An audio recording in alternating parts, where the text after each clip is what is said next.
Kocha wa Simba bwana Steve Barker ametangaza kufanya mabadiliko makubwa sana kwenye kikosi chake kuelekea mchezo kati ya Simba na Singida kule Airtel Stadium. Sasa kama unahitaji kufahamu ni mabadiliko gani ambayo kocha wa Simba atayafanya, cha msingi ni kuhakikisha ya kwamba una subscribe channel yetu ya Bongo 9 alafu unakaa nami mwanzo mpaka mwisho wa hii video. Bwana, kwa mujibu wa kocha wa Simba bwana Steve Barker anasema ya kwamba atafanya mabadiliko makubwa kwenye mechi ya Singida na kikosi chake kitakuwa kama ifuatavyo.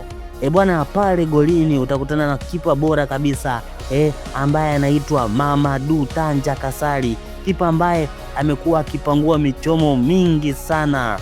Na kwenye safu ya mabeki tutakutana na mabeki wanne. Upande wa kushoto atakuwepo Anthony Mligo, kijana ambaye ana pumzi nyingi, na kocha amesema ya kwamba ataanza na Anthony Mligo kwa sababu Kibabage anaonekana kama ana majeraha, amepata majeraha kwenye mazoezi. Alafu mabeki wawili wakati atakuwepo Lushaini Deroku, South Africa, huyu ambaye kiufupi amekuwa ni beki ambaye anatumia sana akili na amekuwa muhimili wa ulinzi kwenye klabu ya Simba. Lakini pia beki mwingine wakati atakuwa tu ni Ismail Ture, mmoja kati ya mabeki ambao wanakuja vizuri sana kwenye ligi kuu NBC. Alafu sasa kule upande wa kulia utakutana na Shomari Kapombe aka Baba Esther, mwamba kabisa ambaye anamwaga maji ya kutosha sana.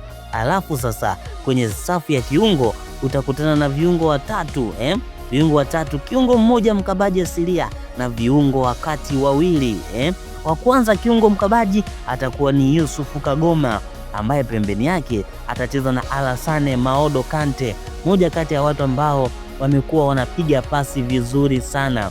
Lakini kiungo mwingine wakati atakuwa ni Clatous Chota Chama, kijana ambaye kwenye mfumo wa Steve Barker ameonekana akicheza role kubwa sana ya kutoa timu nyuma na kuipandisha juu. Lakini watatu wa mwisho, yani maforward wa mwisho, forward wa kushoto, yani hapa nazungumzia left wing, atakuwa ni Libase Gueye, kijana ambaye kiufupi amejipambanua na anacheza mpira vizuri sana na aliweza kuonyesha performance kubwa sana hususan katika mchezo wa dabi ya watani wa jadi Simba na Yanga.